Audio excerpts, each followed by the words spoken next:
आइए आज हम सीखेंगे जमा का अमल।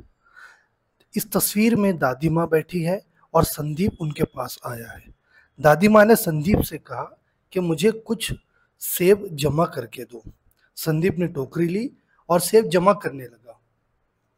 इस तरह संदीप ने कुछ सेब जमा किए और वो दादी माँ के पास लेकर आया।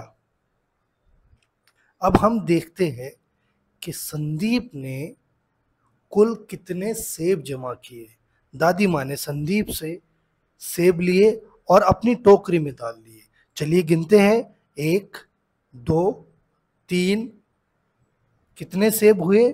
कुल 3 सेब हुए। उसके बाद संदीप फिर से सेब जमा करने लगा। संदीप ने कुछ और सेब जमा किए। चलिए देखते हैं संदीप ने कितने जमा किए। 1, 2। संदीप ने और 2 सेब जमा किए और दादी माँ को लाकर दिए। दादी माँ ने उन सेबों को टोकरी में रखा। चलिए गिनते हैं कितने सेब हैं। 1, 2, 3, 4, 5। इस तरह हमने पहले 3 और बाद में 2 सेब टोकरी में जमा किए। यानी कुल कितने सेब जमा किए? 5।